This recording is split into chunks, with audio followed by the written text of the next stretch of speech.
Hi,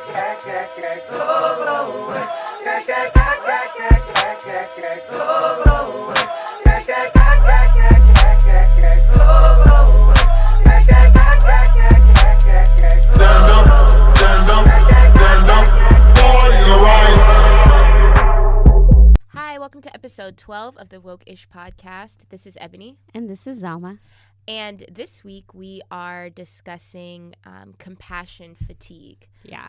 So I actually had not heard of that term before today. Yeah, no, I hadn't heard it before I read it from somewhere. Yeah, and so now I feel like maybe I have that. Yeah. I'm sure lots of us are going to realize that we have compassion fatigue. Okay, so that will be our What's Being Slept On topic. But before we get there, we will jump into our shout-out segment. Yeah, and so we actually have some good shout-outs this week. Woo. Our first shout-out goes to Little, the movie starring Issa Rae, Regina Hall, and Marseille Martin. Oh, my God, you have to say her name first because she is like... That's true. Did she write it also? Or she's the executive No, producer? she's the executive producer. Yeah, that's true. She should go first. Yeah. But they're all very talented. Yeah. I haven't seen it yet, but I'm excited to. And so I wanted to wait a little longer because the first weekend, I always like getting the numbers. Mm-hmm. And so as of today, they've made $34 million worldwide, and it only took $20 million to make it. So they've already started. It's a profitable movie because sometimes movies don't make the money that it took to spend it. I was kind of upset. It got some of the critics were saying that she was wonderful in it, but it was kind of corny. And I'm just thinking it's supposed to be for it's a kids. Movie. Yeah. I feel like they were confused. Yeah, sometimes adults are sometimes I feel like critics feel like they need to be very mean or super controversial and they have to say something. Yeah, oh, this is really hyped up, so I'm gonna say something. Just like the Us movie, it was super hyped, so I felt like someone was gonna come up with a critical thing anyway. Yeah. But shout out to them. I can't wait to see it. I loved seeing and hearing about all the people who took their kids, and I think it's just awesome to have a role model because she's a teenager. Yeah, I think she's 14 or something like that, and I feel like I've watched her grow up. I know. Yeah. I love her Yeah. character. Diane is my favorite. Yeah, she's so funny. Yeah. So I can't wait to see what she does. But, shout out to the whole cast and especially to Marseille Martin for, just doing big things at a young age. And we're excited to see where she goes. Yeah. Shout out to all of them. And then our second shout out goes to Ellen, our colleague. She was actually in our first episode of the podcast, Allyship, and she successfully defended her dissertation. Ooh. Yeah. So not only does she have a job, but she's also officially done. Doctor. Yeah. She's Dr. Whitehead. Yeah. So congratulations to her. Congratulations. Shout out to everyone who's finishing up. Everyone's graduating. Yeah. As I was coming on campus, I saw a lot because we took family photos this weekend. Oh, you did? Yeah. Here? Yeah. Oh, that's so cute. So I saw a lot of graduation photos, and it just makes me really excited to see the really hyped parents. Yeah. And so I'm, shout out to everyone who's completing or who's just finishing another year. It's really nice to see when people accomplish goals. And if it's taking you a little longer, you'll get there. I know some of my friends and some people in my family where it's taking them a little longer than planned. But, just use that instead of feeling bad and being like, oh, I should have graduated this year. Just use that as motivation to be like, oh, man, I can't wait until it's my turn. And then before you know it, it'll be over. And you'll be talking. It'll be 10 years has passed and you're looking back and it won't matter. Oh, dang, I graduated. So it's I appreciate it. Soak it up. All wins are good wins, no matter how long they take. Yes. And then our third shout out goes to Beyonce. So she did another Beyonce move and just dropped a whole movie on us. So she released Homecoming on Netflix. And it's basically a documentary about her Coachella performance. So for those of you who weren't able, like me, to make her Coachella performance and had to watch it like streamed or other people's streams, you kind of get a sense of the wardrobe and the fact that she was kind of celebrating Black culture, and specifically like the whole homecoming thing is because of like the historical Black colleges and universities. So with my baby, it's so hard to like watch more than 30 minutes of something, and I don't want to watch it in segments. I want to watch it all the way through. Yeah. So that's on the docket for this week, but I know you've seen it. Yeah, I've seen it. Well, I think so it's really long. And so I watched most of it with Maurice, and then after like an hour and 45 minutes, he was like, okay, we gotta watch something else. So I didn't I didn't finish it, but I mean, from what I watched, it's like crazy, and I saw a tweet today that was really encouraging, encouraging, but then also kind of like there was a little bit of shade in there.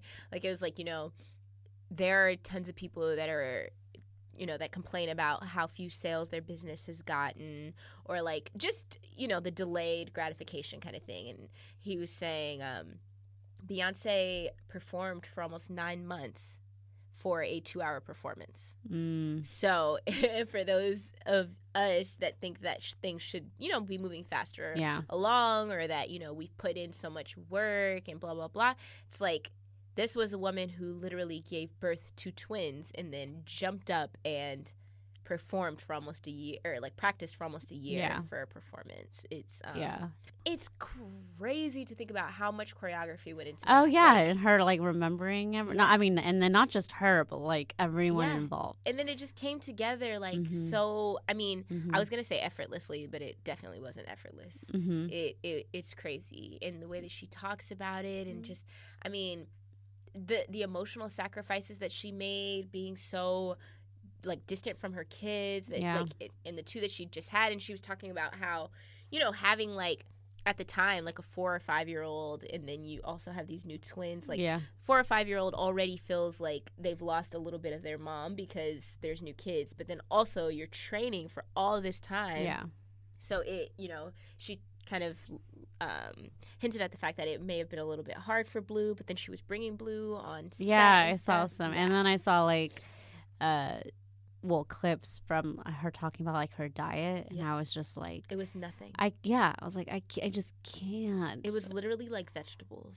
I just can't. No sugar. I just can't. No, I can't. No. And especially like, I mean, what about the times where you're feeling sad and you just want like, and she doesn't do anything. No alcohol, no drugs. Like, I think that she does smoke. You think so? I hope so. I think, and she said, I mean, when she was talking about her diet, she said that she couldn't have alcohol, so that made me think that maybe she drinks.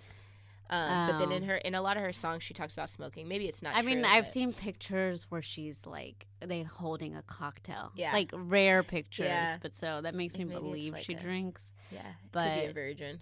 Yeah, no. I mean, shout out to her. She's always like.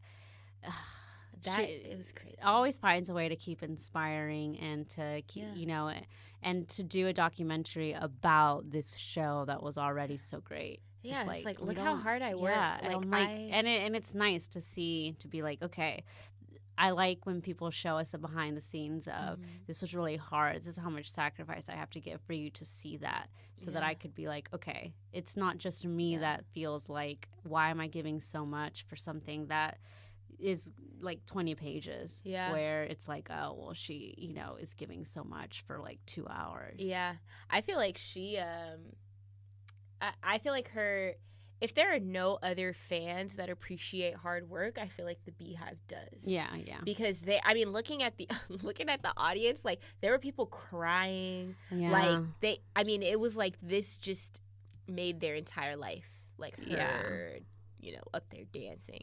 So, I think sometimes I'm like, Beyonce has these crazy fans. They're obsessed with her. Like, why doesn't she speak out against some of it? Because sometimes they get a little crazy. But then at the same time, it's like, okay, if I'm putting in this much work, for y'all should feel like this about me. Yeah. I mean, I don't necessarily see myself joining the Beehive anytime soon, but I kind of, after watching that, I was like, okay, I kind of get it. Like, she's kind of crazy. She's a little bit, she's a little crazy. Like, I mean, but you have to be Beyonce. Not in a bad way, but like, like.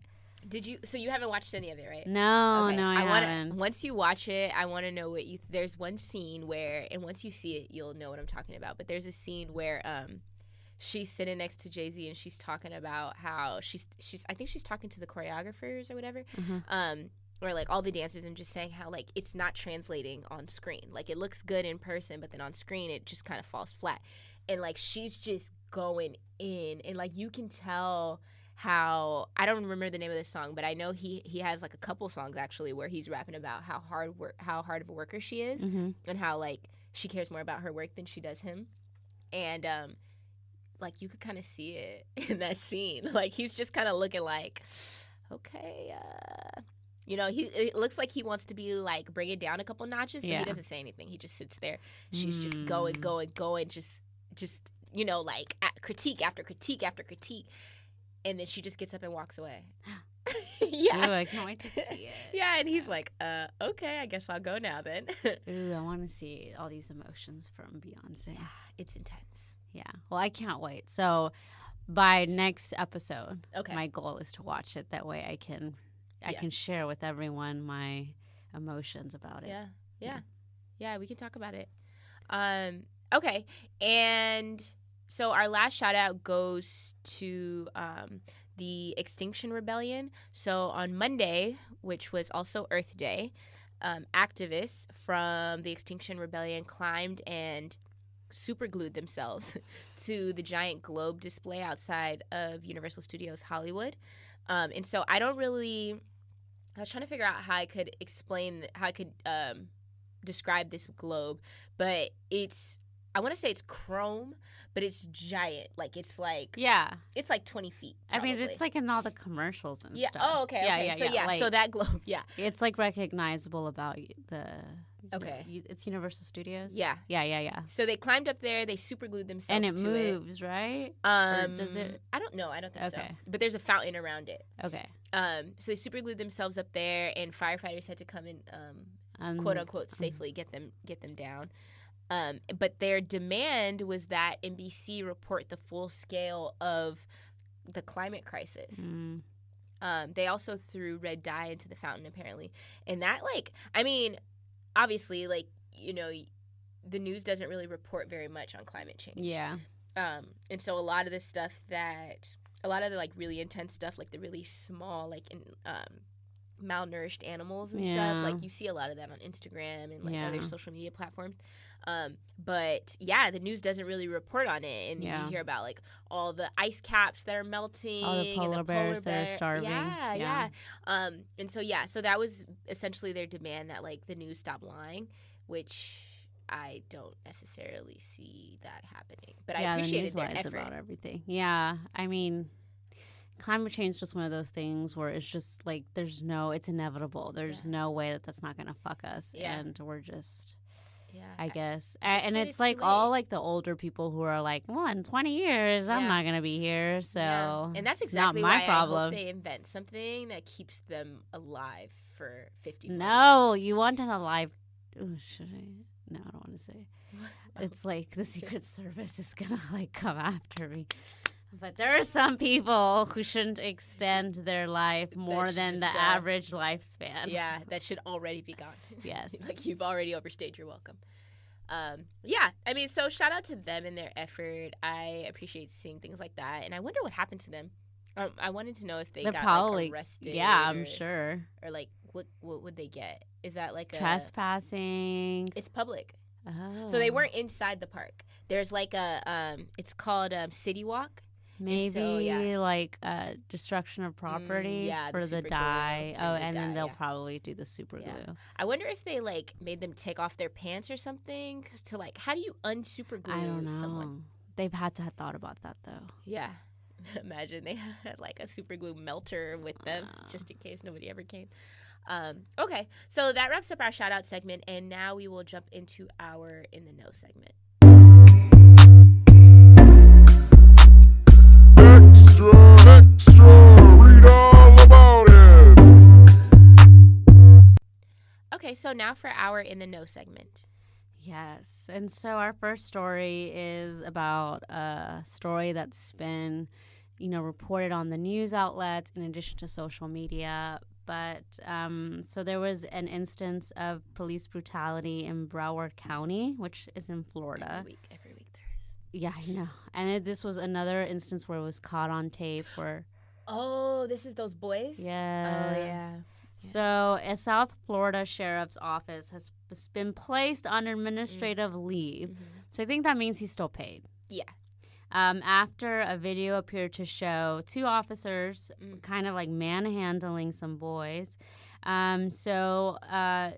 Police officers pepper sprayed a 15-year-old black teenager, now identified as Luca, who was picking up a cell phone that fell out of the pocket of another boy who was being arrested. He claimed that he wanted to take the cell phone. It was just kind of like thinking like, okay, let me get his phone so that I can save it for him. Yeah. But, of course, this was interpreted as an act of aggression. And he was tackled to the ground with one deputy slamming his head and punching him. Yeah. And then I found out that the teenager, who is actually a victim, was charged with assault, resisting arrest, and trespassing. Because why not? Yeah, of course. So the deputies were reportedly responding to a fight outside a McDonald's restaurant near this high school in Coral Springs, when the incident occurred. One of the deputies stated in a police report that they were surrounded and outnumbered by about 200 students who threatened them. The county deputy faces calls for his firing. So the one that was actually caught on tape, like, punching him, people are calling for his firing following the incident, including from the county's mayor, who called the deputy's actions, quote, outrageous and unacceptable. And then a lot of people like Sean King have been talking about it, but even LeBron James and the Warriors head coach Stephen Kerr were among those who reacted to the video, with LeBron James tweeting, "So wrong, hurts me to my soul to think that could be my sons." And like the video was terrible. Yeah, and then I didn't watch it. But I can't watch all of it. I heard the description. And then hearing all the kids freaking out. And then just, like, you have to remind yourself that it's a 15-year-old. And I think back to when I was 15. Yeah. And just, like, all his family having to watch that video. Him having to watch that afterwards. And just... Was he even the one fighting? No, that's what's fucked up. Yeah. Because it's like, when I'm thinking back to my high school days. So I went to Dominguez. Actually, maybe I shouldn't say that. Actually, it doesn't matter. Whatever. I went to Dominguez. It's a high school in Compton, and there was a Jack in the Box on the corner. And so that's where everybody would go when there was a fight. There's a McDonald's next to us. Yeah, it was like, don't fight at school because then you get suspended or whatever. Yeah, because it's on school property. Yeah, so they would postpone the fights until after school. Yeah. And by the time, like, the last two periods went by, everybody would know about it. So everybody would go down there to Jack in the Box to wait for the fight. Yeah. And I could only imagine if, like, the police had come and started just body slamming kids, like, even the kids that weren't involved. Like, we're not fighting. We just want to see who's going to win or whatever. And I mean, there are whole movies about this kind of thing. So it's not like it's just, something that happens in the hood or something that just happens with, like, black and brown kids. Like, no, there are movies about school fights. Yeah. It's a thing that happens with, you put a bunch of kids and with they're teenagers. a bunch of hormonal kids around, too much too many feels, too much testosterone. There's just a lot of stuff going on, So to think that, like, I mean, I didn't see this video, but I had read that he, like, repeatedly slammed his head into the concrete. Like, what? All of it. I couldn't watch all of it. Yeah. How do you do that to somebody? What? To somebody's kid? I can't. I cannot. Well, and I was reading too people's comments, and they were saying that, like, once he was pepper sprayed, like, there's no need for anything further because at that point you kind of got the upper hand to where you can now arrest him if that's what you wanted to do. Yeah. And in a world where white also boys can do terrible things like kill, like actually murder, like mass murder, commit mass murder, kill lots of people, be aggressive towards police officers, and they get negotiated. Yeah.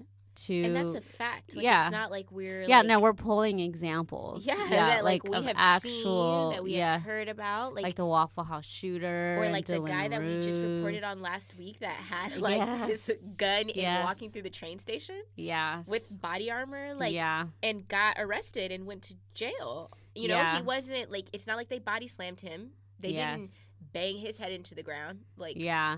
No, a couple weeks ago I went camping, and it was hunting season, and there was a lot of people walking around with guns, and no one said shit. Mhm. And I just feel that if it's because they were white, and if a person of color would have been walking around with a gun, and it wasn't just like a handgun. It was Yeah. like a fucking like a rifle. Yeah, like a rifle. And like to the point where it scared me.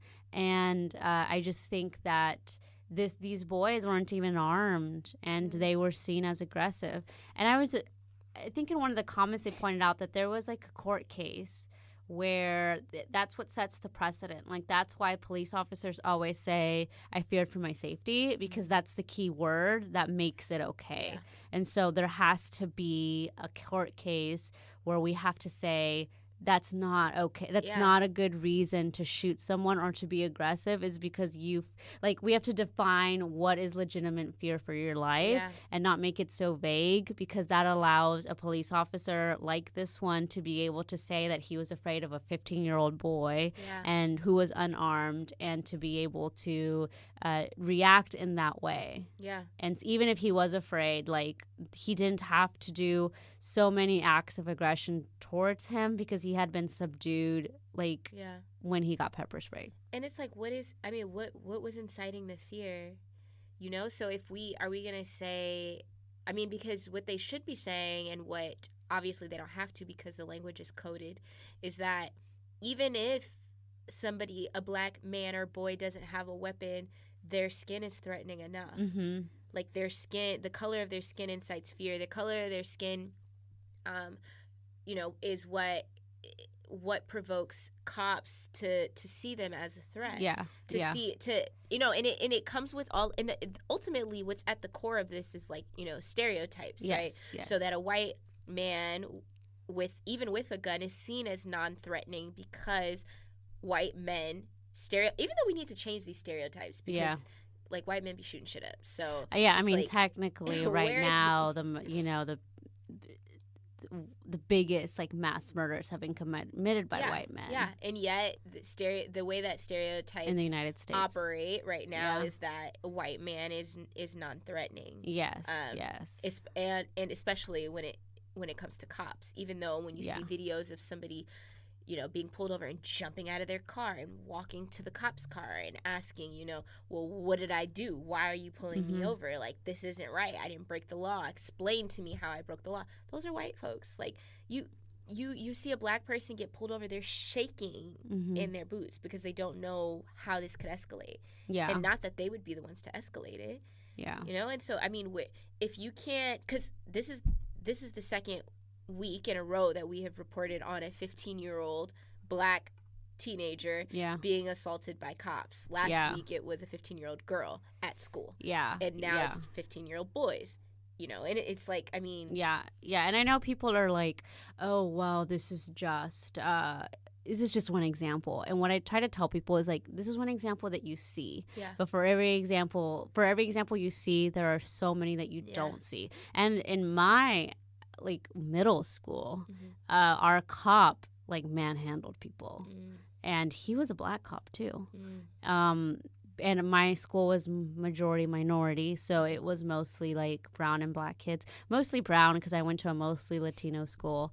And I just remember always thinking that's just what happens. Yeah. And so it didn't occur to me that I always thought police are just they just treat kids badly because we're kids. Yeah. And now that I'm older and looking back, I'm like, oh no, they treated us badly because we were brown kids. Yeah. Because when I see or hear about other people's interactions with cops, even when white people I hear about stories of white people who have been arrested And I'm just so surprised at how different it is that they're like, how different they're spoken to, how different that their experience is, where it's not as traumatizing as an experience of like my friends who've been arrested or who I've seen arrested. And it's because it's traumatizing for me to see them. Like I like can still picture them being like, you know, pushed to the ground and being like, dude, that kid is 13. And so that's what I like to tell people whenever they are just kind of like, well, this is just one example. And it's like, no.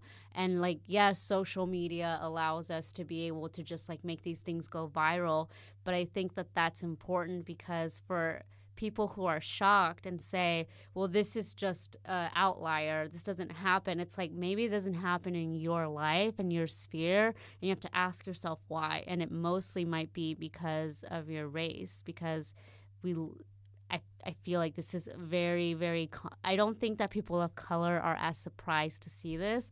And I get the most resistant when talking about police brutality from white people. And it's just because, as I've mentioned in previous episodes, a lot of white people base everything on how they've experienced life. Yeah, and so how they see the world. Yeah, based and so on those experiences. if they have never had this experience, or if their experiences with police haven't been like this, then of course they're going to assume that it has to be something about that person, because I didn't have this happen to me, without thinking that the reason that that didn't happen to you is because you're white. Yeah. And I think it makes, I mean, that makes sense. And I think it, you know, it's like, it's a hard pill to swallow. Yeah. Because it's like, you know, the reason that I'm not being treated poorly is because of something that I didn't earn. Yeah. Like, it's just that I just happen to be born with this skin, and that just means that I have been treated better. Yeah. Like, and I get that that's difficult, and it's not like, it's not that you're necessarily making the rules, but it is our collective responsibility to make new ones. Yeah. You know, but I think, and I was talking to Maurice about this, because I'm like, my thing is that so many of us are waiting. I would say so many of us, like minorities, are waiting for white folks to acknowledge police brutality and to acknowledge that it's a thing and that it happens. Because when you talk about it, and most of this that I see, when I see these kinds of discussions happen, it's like on social media. And that's because I think that the people that I've surrounded myself with that are white are like white people that understand that this is a thing that happens. So I don't really, so when we have conversations about it, we're pretty much on the same page, you know? So anytime I see somebody that has an opposing opinion, it's somebody that I don't know. But they'll say like, you know, oh, well, it happens to white people too. That just doesn't get broadcasted. Or, oh, well, what about black on black crime? You know, and so there are all these like, well, why are we pointing a finger at this when these other things happen? As if two things can't be wrong. Yeah, like it's also wrong when it happens to white people, and it's also it's not, wrong black on black or whatever, however problematic that may be. Whatever crime, like regardless, like when someone is getting abused, it's that's wrong. Bad. It's wrong. It's just that. And one thing that we need to consider is like what happens to these cops when they do it to black kids or black people. It's that they get put on paid administrative leave. And only because it became viral. Because if no one cared, if nobody had recorded nothing would have happened. Yeah, it's just that this is because of pressure from the public. Yeah, you know, that anything at all is happening, and then I mean to go home and do paperwork, like what punishment is that? Yeah, you're still being paid. But you know, if we think back to like other atrocities, like if you think as far back as like slavery and you think about Jim Crow, right? There were even as slavery was abolished, there were white folks that still would not admit that it was wrong. Yeah.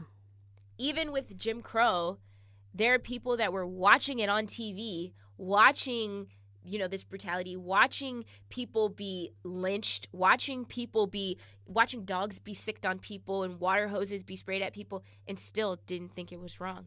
So it's like, why do we think that at some point there's going to be some incident that happens, you know, police are going to kill somebody where everybody's eyes is just going to be like, just open suddenly. Yeah. I don't have that much faith in, I mean, if we look at history, if we look at the patterns, it's like, no, there are going to be people that just have so much cognitive dissonance that because what they're seeing does not align with what they think, they're going to dismiss it. Yeah. It could be happening right in front of them. Oh, and then they would find a reason why it. Yeah, some way to justify it. Yeah. So it's like, I don't know. I just. Yeah, it's very sad and sad. I also don't think this will be the last time in our podcast where we talk about an instance of police brutality. But I'm hoping with all the attention that this has gotten, like at least, I hope that someone reaches out to the kid and that he can see how much support he has from people. And, even though this is very traumatizing and embarrassing, like I always believe there's people behind the scenes that are like helping. Like just because I don't see it on social media doesn't mean like someone hasn't reached out and been like, hey, like, are you okay? Or let me send you something. Let me send you a message, a DM. Like, I just hope that person is getting, and his family are getting lots of support, and that this can also just be examples for our communities can mobilize to, if we don't have a lot of social power in stopping these institutional constraints, then the least we can do is like make it as hard as we can for you to ignore it. Yeah, we need some political, I hope that I was going to say we need some political power. Hopefully there's like some law student out there that's like collecting, because what you said earlier was a really good point, that we need to change the precedent for the defining what fear of your life means. And so I'm sure that if we were to do maybe like over the last 2 decades, some kind of search through like these cases, these instances of police brutality, you could look at all the times that they claim that they were in fear of their life. And it's like, there you go. Like you have the basis for some case. And I believe, and maybe the person is listening to us now, but I do believe that there are people, like this is also what these videos can do. They incite passion in people to want to say, well, what can I do? Can I do more? And then we'll talk about in our What's Being Slept On the negative side of that is like a feeling overwhelmed with that. But I think that one of the positive things about sharing these stories is that we can kind of talk it through and say, well, like what can we think about at the end of this? And I think one of those things is like we have to look at this legally and like attack it from that angle, where the issue is with the fact that police can so easily, if police could not easily do it this easy, if it wasn't so easy for police to do this, then I think they would pay more attention to not doing it. And so that's the angle we have to go to, because obviously trying to explain to people and be like, what if this was your kid? It's not helping. That appeal is not working in this instance, so we have to do it legally. And then our next in the know story is one that I read. It's an article that I read in that the United States is now added to the list of most dangerous countries for journalists for the first time. So around the world, at least 63 professional journalists were killed doing their jobs in 2018, a 15% increase over the last year, according to Reporters Without Borders. So this includes the shooting deaths of 5 employees at the Capital Gazette newspaper in Annapolis, Maryland in June, which is the reason why the United States made it to the most dangerous countries. And if you don't remember, it's where a shooter came and like shot up this newspaper office and killed 5 people. So the incident marked the spread of a threat that previously had mostly affected U.S. journalists traveling abroad. And researchers have voiced concerns that Trump's bashing of media outlets and journalists has resulted in more hostile environments for media professionals. And we've also heard there's been an increase in hate crimes. There's been an increase in a lot of negative aggression geared towards certain groups that are targets of the president. Because when you are a powerful person and you, regardless of what group it is, if you like, it's for example Beyonce, like if Beyonce were ever to say like, I am very disappointed in Nike for doing this. Then a lot of people who like Beyonce would be like, shame on you, Nike. Yes. I can't believe it.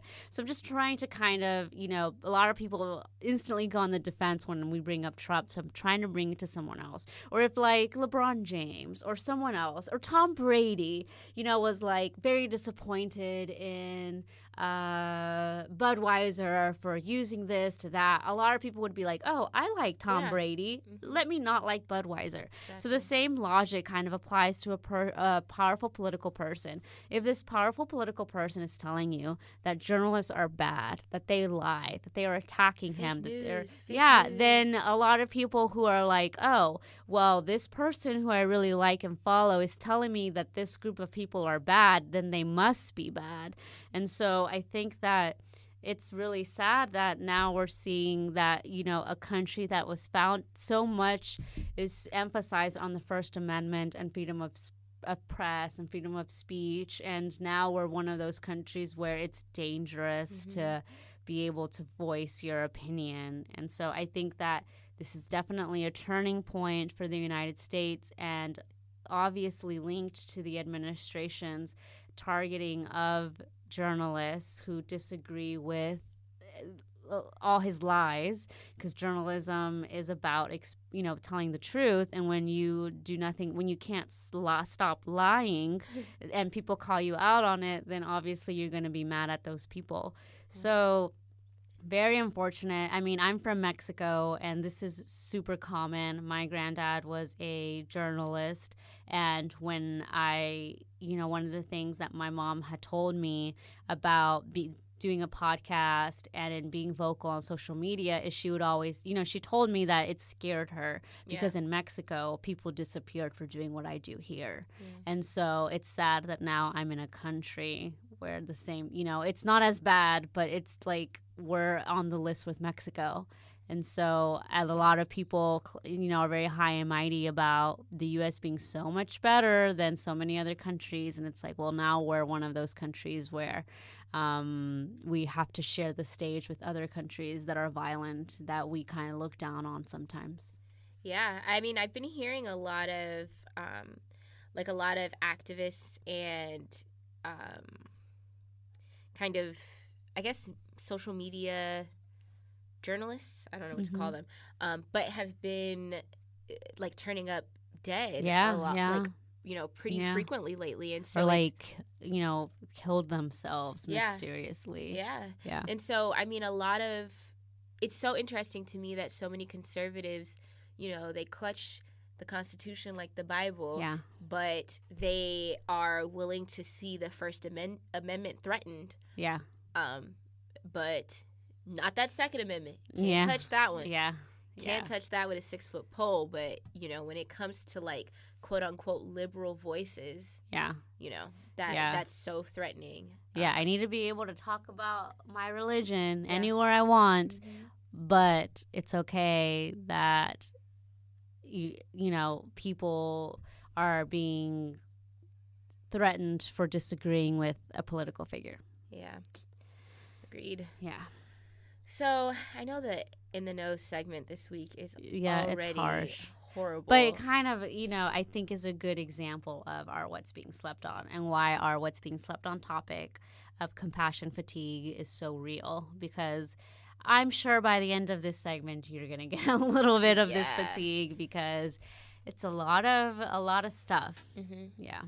Especially with this last story that Ebony's going to talk about. Yeah, so on Easter Sunday, suicide bombings in Sri Lanka killed more than 300 people and wounded about 500 others. The Sri Lankan police has arrested 24 people in connection with the explosions at hotels and churches. One of the suicide bombers had been arrested just a few months ago, suspected of having vandalized a statue of Buddha. On Monday, the government indicated that a little known, so this was the language, I think I got this from CNN, but they called it a little known radical Islamist group, and there was a lot of skepticism throughout this article, where they were kind of hinting at the fact that they didn't believe it. That it was an Islamic group. By using the word like little known, Yeah, like how it would was we like- not know about this group? Yeah, and then they had also said, and I didn't plan on like, reporting on this, but they had also said that police had been told that, this group looked like, maybe they were like this group or some other people looked like they were planning something, and the police didn't act on it. Like they didn't do anything. So they had gotten tips and all of that. And then they reported today that ISIS is claiming that they're taking credit for this. So it's kind of weird. It's like, so was it this little known radical group or was it ISIS? And then also what I want to know is like how our news outlets are able to just call up ISIS at the drop of a dime, or how do they have direct lines of communication where they could just be like, oh yeah, did you guys do this? Yeah, we did this. Like, all right, for sure. Because it's like, every time something happens, it's like, oh, they're claiming it. Oh, they're claiming it again. Like, who are y'all talking to? Maybe like they have insiders on like the CIA or the FBI, and they're like, oh yeah, I can confirm that ISIS. Or it could be like, our government wanting us to think that it was that's ISIS. what I think. Yeah. I mean, either way, it's fucked up. Yeah. So, okay. So, yeah, away from all the conspiracies. So on Monday, the government indicated that a little-known radical Islamist group was responsible for the bombing. Officials said the group, which had not carried out any serious attacks before, had received help from an international terrorist organization. So a dusk to dawn curfew was in effect for a second night on Monday in the capital city of Colombo. And major social media and messaging services, including Facebook and WhatsApp, were blocked by the government to try to curb the spread of misinformation. The Sri Lankan tourism minister, John Amaratunga, said that at least 39 foreigners were among those who were killed. And those countries that have confirmed that their citizens were killed include Australia, Britain, China, Japan, Portugal, and the United States. Also, I found out that the owner of the clothing store ASOS, Anders Holsch Paulsen, lost 3 of his 4 children in the bombing. They were there on a family vacation. And that was like heartbreaking. Like I was so like, oh my God. I was so sad Sunday and Monday because it's just, this whole story, and I felt kind of bad because, I had heard about the story and I was sad and I was like, wow, like that's an awful thing, right? But it's true that it seemed distant until I read the reports of this guy who the only way that I have any connection to this guy is how much of my money I've given to his company over the last decade. But to also read that he's I think the wealthiest man he's Danish, I think the wealthiest man in Denmark and all of this stuff. And then it's like all the money in the world couldn't protect him and his family from now this another atrocity. thing to be anxious about is when I go on vacation, something terrible could happen. Yeah, seriously, because it's just, what? 3 of your 4 children? Yeah. And on Easter, so that holiday that's supposed to, if you are, Christian or Orthodox Christian, or if you celebrate that holiday, and it's now Tainted. and you're going to remember the deaths of your children. Yes. And just looking at the pictures and stuff of there's a statue of Jesus, and it was covered with blood because of people who were in the building. Why are you killing people in church? Because they want it to be as horrible as they can. Golly. I know. To think about the things that people are capable of it's so terrifying. Yeah, and so overwhelming. Yeah, and I think about so I was reading this book Sapiens, right? And among other things, one of the things that they talk about is that with every human, I don't even know what do you call this? Not species, but basically with mankind, there is kind of this there is a scientific kind of theory that eventually we'll all just kill each other. Like we'll kind of revert back to our like basic instincts. And there's because of capitalism and just, I mean, yeah, mostly capitalism, it like turns us against one another and sees us and forces us to see one another as like competition and enemies and things like that. And so basically, like in the way that our society, our world operates, we have created distinctions between groups where there weren't any, like naturally. Yeah. So even like with race and religion and nationality and like all of these things, by creating these groups and distinguishing between ourselves, that also creates animosity and enemies, and so that's one of the like I think in the most basic like if we remove like sociology from it in the way that we think, and we reduce it down to like this really science-y way of thinking about humans, it's just like animals, right? Yeah.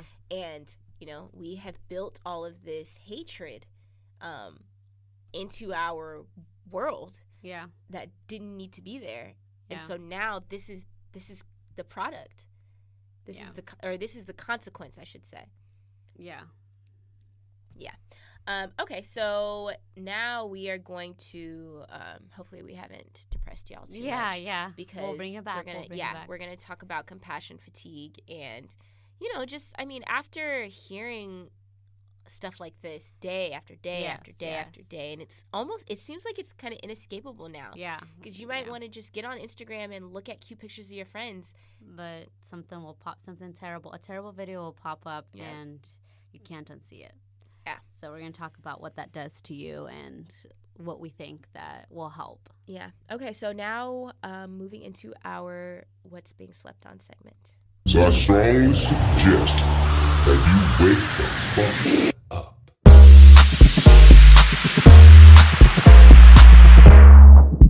Okay, so now for our What's Being Slept On segment, we will be discussing compassion fatigue. Yeah, and so compassion fatigue I worked in social work, and my sister is a therapist. And so compassion fatigue kind of was thought about only when people had to be in professions that had to kind of work with a lot of people that dealt with a lot of traumatic things, therapists, social workers, maybe like doctors, and then also with caregivers. So people who, if you're a wife and you were married to someone who had like cancer, like always constantly having to worry about and being involved with the experience of someone else. But now people are saying, so the definition of compassion fatigue is just indifference to charitable appeals on behalf of those who are suffering, experienced as a result of the frequency of number of such appeals. So kind of saying like if you're a therapist and you work with people who are survivors of sexual assault, after a while you don't I don't want to say desensitized because that makes it seem like these therapists are insensitive, but you have to find a way to not take everything in, so not be overwhelmed by everything. And so you kind of cope with that and I did this like as a caseworker, where there's a point where I had like 50 kids, and each of these kids had a mental illness, and I worked with people who were low income. And so like sometimes I'd see 3 to 4 kids in one day, and it would be like terrible news after terrible news after terrible news after terrible news, to a point where in order to do my job 5 days a week, I just had to like kind of detach myself from it and be like, okay, leave that there, move on to the next kid. And so now they're saying that compassion fatigue is not only about people who kind of dwell in this profession, but also it's a problem that a lot of people encounter because of all the traumatic things that we're seeing and experiencing. in today's world, I was reading an article from our favorite, Psychology Today. And so they're saying that although compassion fatigue used to be a problem that was most commonly seen among healthcare professionals, it is now in today's world where every tragedy is instantly broadcast live in living color directly to our living rooms, whether that be through our TV, through our computers, or through our telephones. Compassion fatigue is no longer unique to certain professions, and it can be felt by a large group of people. I think a good example of this is I was on Instagram, and there was I just follow these random pages, and there was a page written about a teenager describing what it's like to be a teenager post school shootings. And he was just saying being a teenager today is having a having a screenshot of your schedule so that in the case of a shooting, you can send that instantly to your family and friends. Being a teenager is not being able to pop bags, or, you know, if a loud slam happens, people run. Being a teenager is having talks by your teachers about, you know, thinking, who would you die for? And it's okay if it's no one. Being a teenager is about checking the doors to rooms in your classroom and seeing which one's locked from the inside and which one's locked from the outside. Just like all these things that I never had to teach. And we're like, you know, we're in our late 20s, so we're not like super old, but I totally Columbine happened, but it wasn't. I remember we had a Columbine survivor come to my school to talk to us, and I remember thinking, like, that is so far away from me. Like, that's terrible. Like, I feel sad, but that doesn't seem like my reality. And this kid wrote a paragraph about, like, I have never met someone who survived a school shooting. I have never been in a school shooting, but my life is so different. And just thinking about, like, you know, knowing that if something happens, I would put it on Snapchat. And I thought, like, why? At first, when I would see these Snapchat videos in school shootings, I was like, gosh, our generation is just like, the next generation is so stupid to be like, oh, I'm just going to broadcast it. But it didn't occur to me that they were doing this so that their family could see their last words.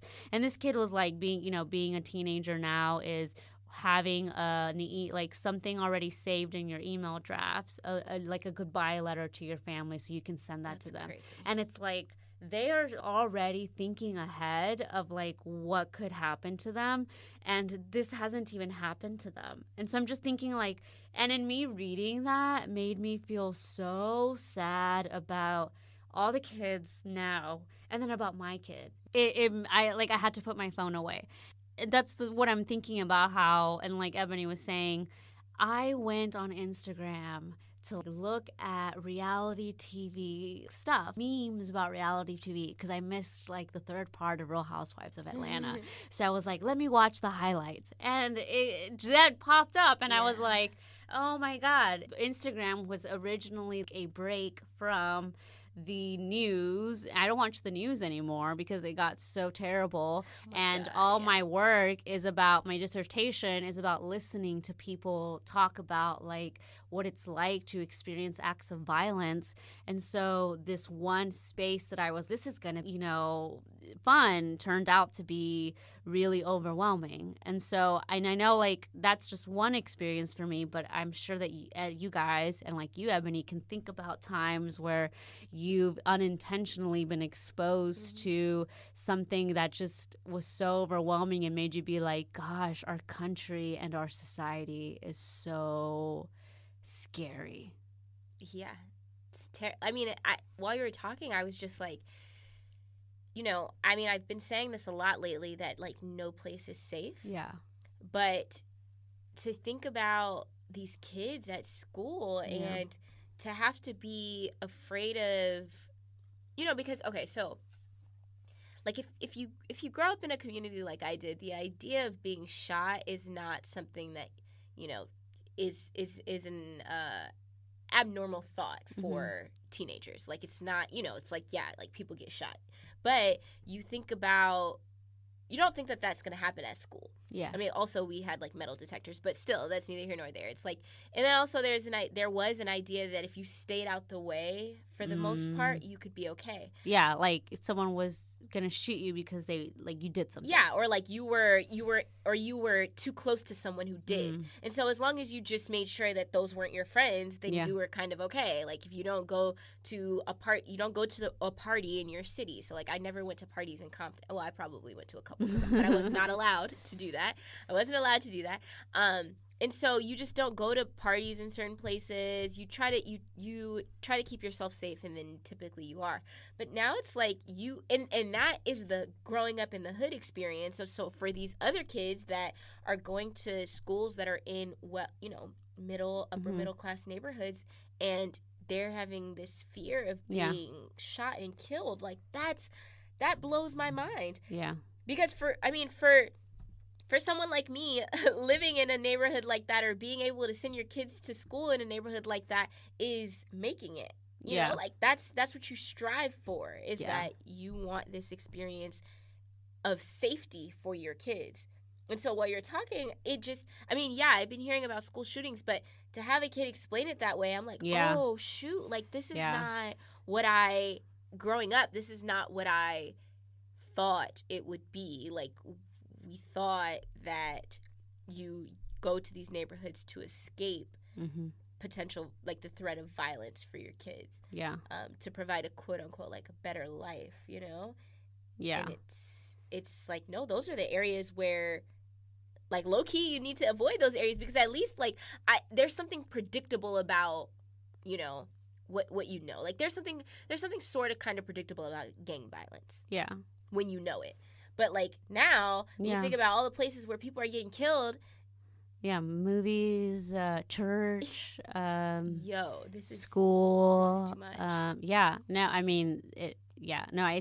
think you're right. And that's like a teenager. And so when I was thinking about this topic, I was thinking of, myself. So me at 29, like all the things that I care about. And so, in one day I'll see videos on Instagram about like, the oceans being so dirty, and about, I'll see a documentary about poverty in India, and then I'll see, a post about some new anti-gay law that we passed in our state, and then I'll see an abortion post on Facebook, and it's like in just one day we're navigating all these topics that you need to care about. And like, I care about all those things. I care about the planet.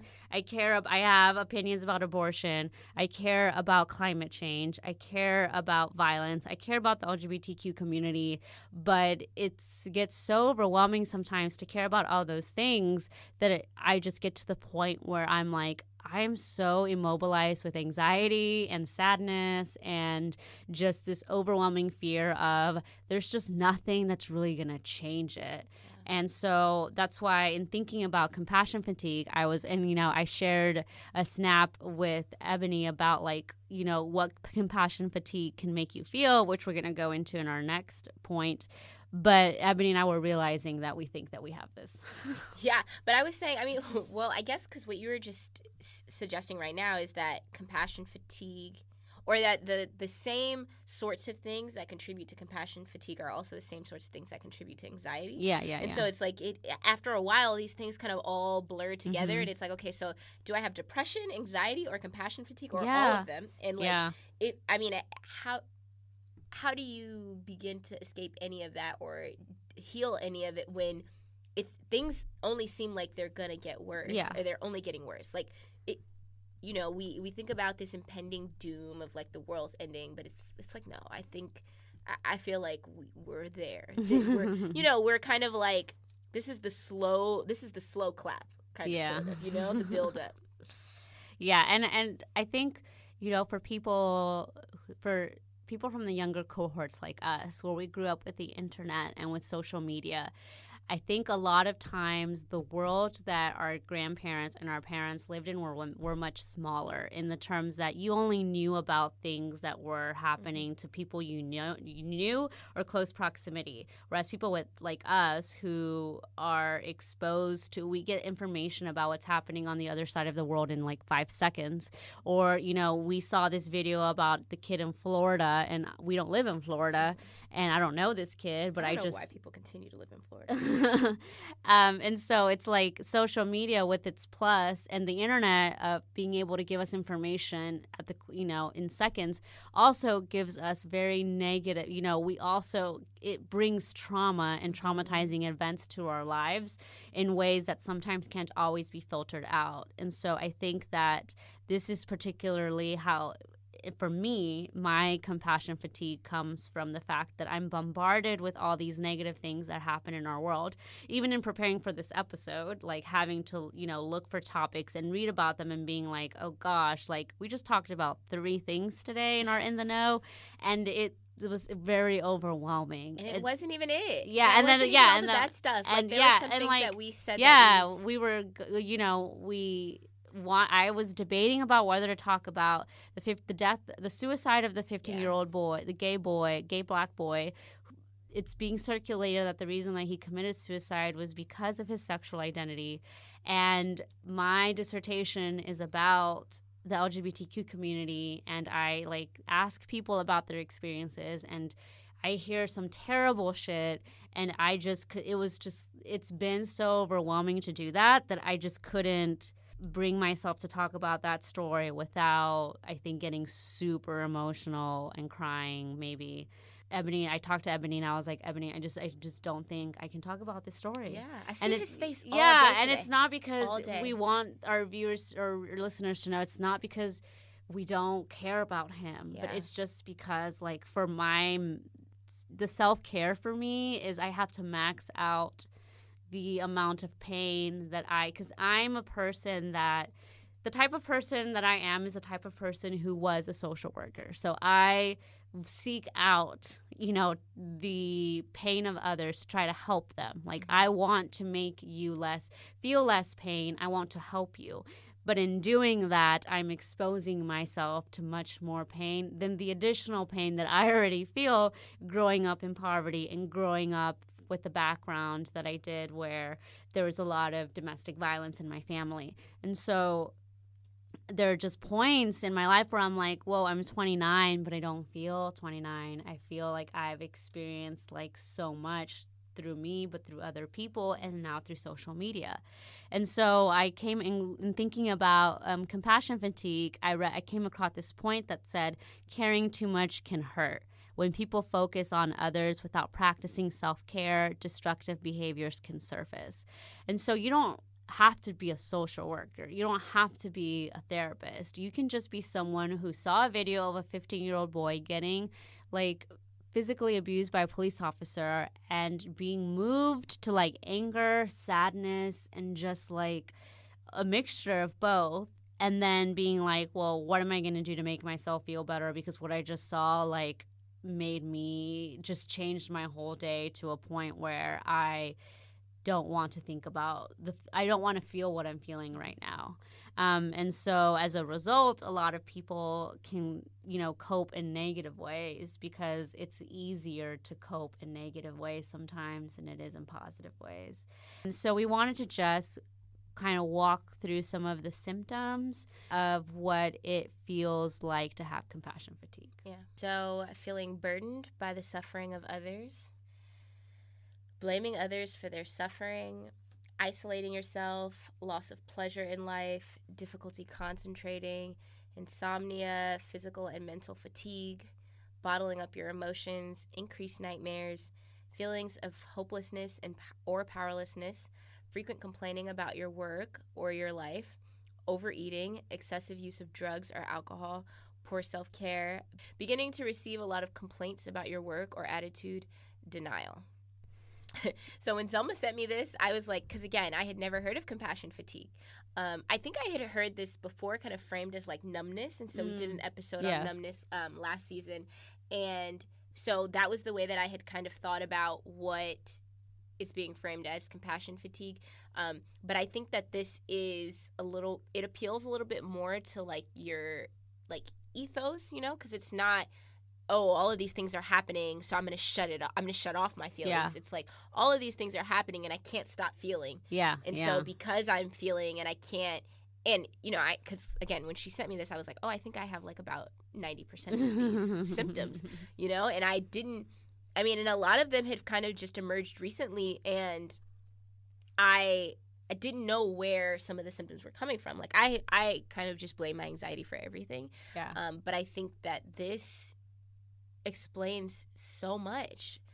I mean, the isolation, and I think that the isolation thing is hard too, because I'm like, okay, what's a symptom of like grad school, and then what's a symptom of like this other stuff? Because I think, you know, as a grad student, you spend a lot of time working by yourself, and so there's a lot of isolation there. But then, you know, I mean, honestly, with all the stuff that's happening in the world, I'm surprised that we aren't all just like completely, I forgot what that phobia is called, but phobic of the outside world. Oh yeah, agoraphobic. Yeah. It's like, how, I mean, I would like someone, if someone is a psychologist out there and knows the stats on this, like if there has been an increase. Well, I know for sure there's been an increase in anxiety. Yeah. But what about like agoraphobia? Yeah. Like, and I wouldn't be surprised. And the thing is like, because so much of this stuff, there's so much slippage between stuff like that and like depression and anxiety, it might be difficult to disentangle like what's going on. So are you, so, because like, I mean, people work, right? So if you work,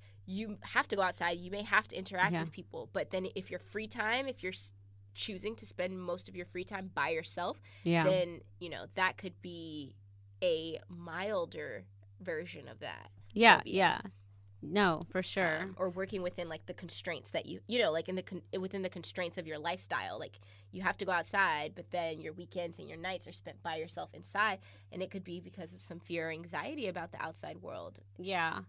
Yeah, no. And then I was like, kind of asking myself, like, well, how are we supposed to cope? And in looking at this, there's like information about healthcare professionals, like how healthcare professionals, how therapists, how those people can cope. But there isn't a lot of information about how you cope with compassion fatigue when it's like the type that we're talking about, where you're just overwhelmed and bombarded with a lot of images and stories of traumatic events. And so I think that is somewhere, that's a space that is missing a lot of research and a lot of attention, so that and I think it's, you know, it's due to the fact that it's newer, because social media is so recent, where we can get more information quicker, and the quantity of negative things that we're exposed to it's so much bigger. And I know that there was, for a period, like there was so much attention paid on violent movies and video games, and then, you know, violent music. This is causing people to be violent. Gangster rap is causing young people to be criminals. Violent video games, it's what's causing people to kill. And now it's like, well, if we have so much research on like seeing violence in those contexts, well, what happens when it's real and you're watching actual violence, a violent act happening on your phone, like 24/7? And so it was very disappointing to not be able to find a lot of information about how to cope. And so that's why I wanted to talk about it in this segment, to kind of talk through, well, like, what do we do to cope? Because there doesn't seem to be a lot of help in what we should do.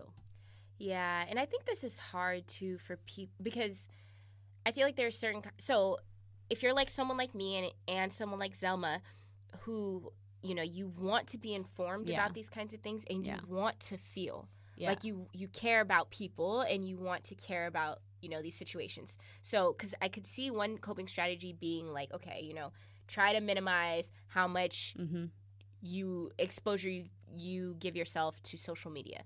Yeah. But then it's like, okay, well, now I'm uninformed. Yeah. You know, and now it's like if you're someone that, you know, it's cliche, but wants to change the world, like, you don't want to close yourself off to that kind of stuff. You want to know what's happening so that you can advocate in its best way, in whatever capacity that you can, whether that be, spreading awareness about it, posting things about it, talking to your network about it. Like, you want to be able to do that. So it's hard to.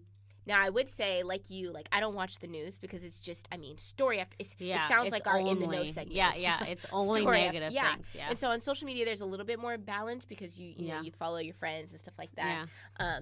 But I think that one thing that you were talking about, like, I know that there are a lot of people that are starting like mindfulness groups and all of these different things, and I feel like some kind of like healing space, like small group healing space where people can just like talk about how, because I think it's hard often to talk about, like, if you feel like with the story about the Luca and the other kid in Florida, like, you may feel something about that, but it may be difficult to communicate because these are people that you don't know, and so I think it's, if you have someone that you can, a friend who you think might feel similarly and might understand and empathize, if there's someone that you can talk to, or a group of friends that you can talk to and just, just get out how you're feeling. If you need to cry, if you need to, maybe have some of your feel-good snacks around. Yeah. Because ultimately, the sad part is that we can't put an end to this stuff.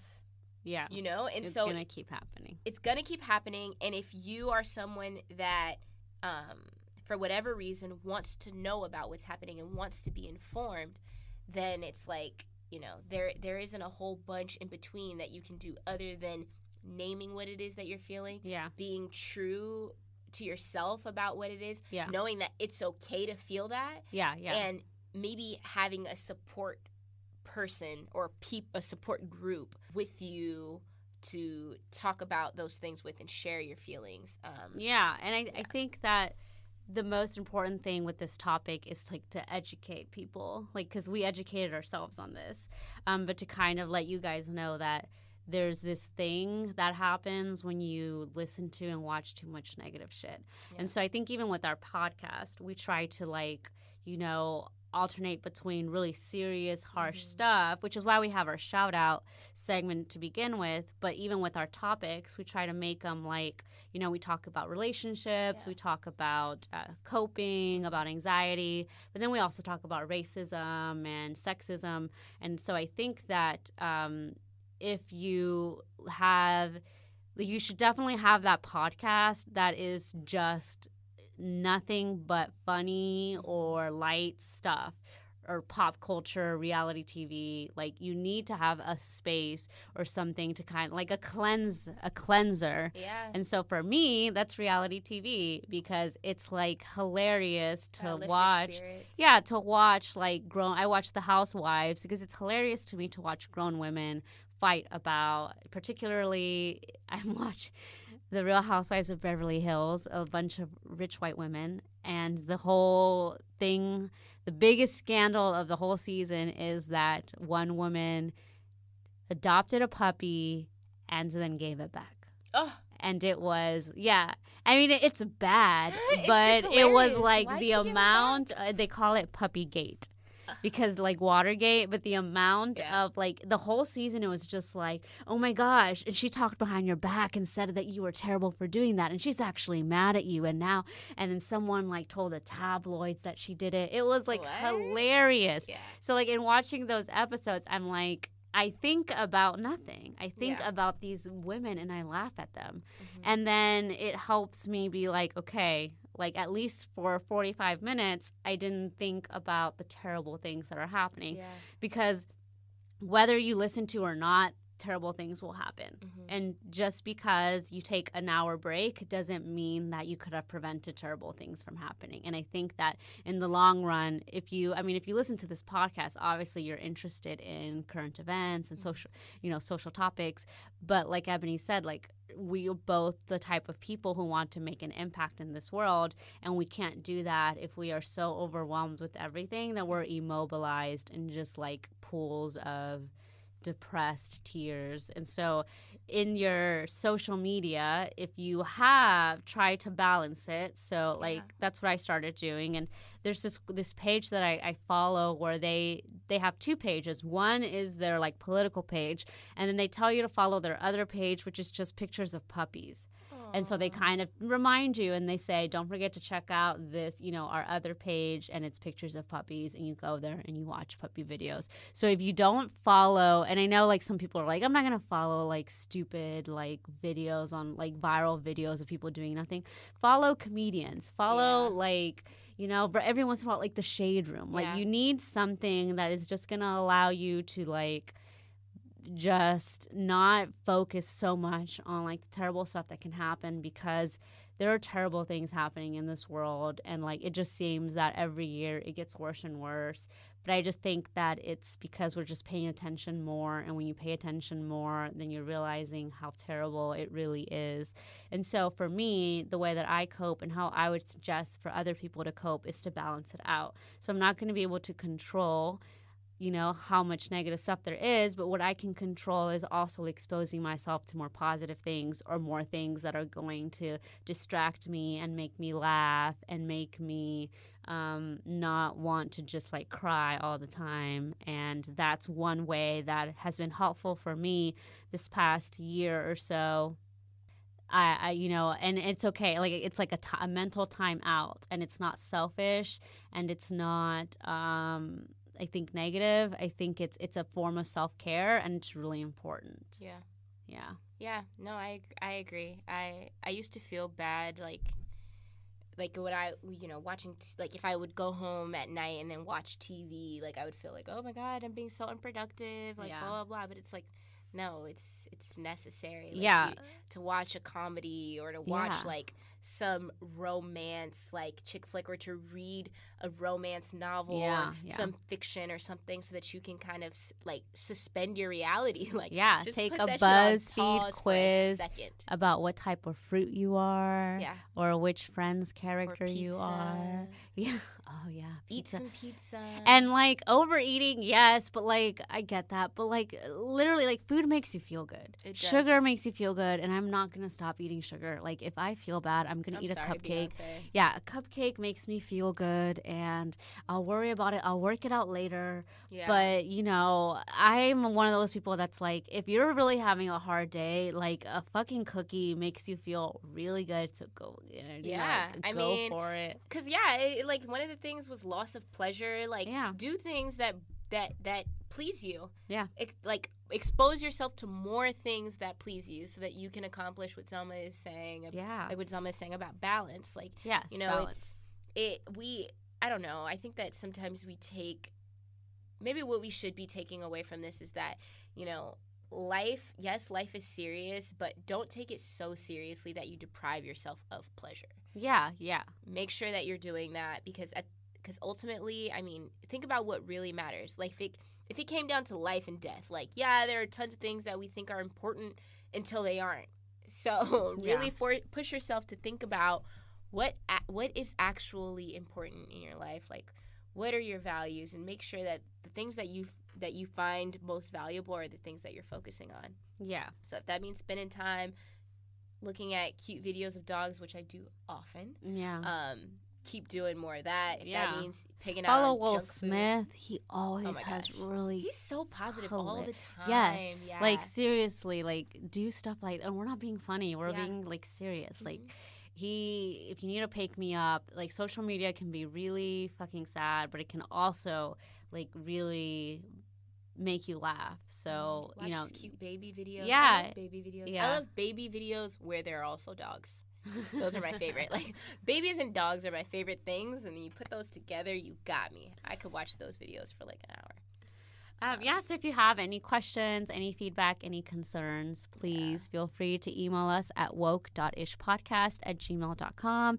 You can also follow us on Instagram at wokeishpodcast. We always look forward to your comments. We love when you tag your friends under our videos. I saw a couple of people doing that in our recent clip. Oh, yay. And we also try to not just post negative things, but also positive things on our page. And maybe we could, do more of that so that we can bring a balance too. Yeah. I know I need to be better about that too. Or you can just, I was going to say follow us personally, but I'm pretty boring. So I don't have that. Unless you want to see like pictures of my baby. Maybe that will make you feel good. Yeah, it will. But yeah, if you can follow me and do that if you want. Yeah, thank you so much for listening, and until next week. Bye.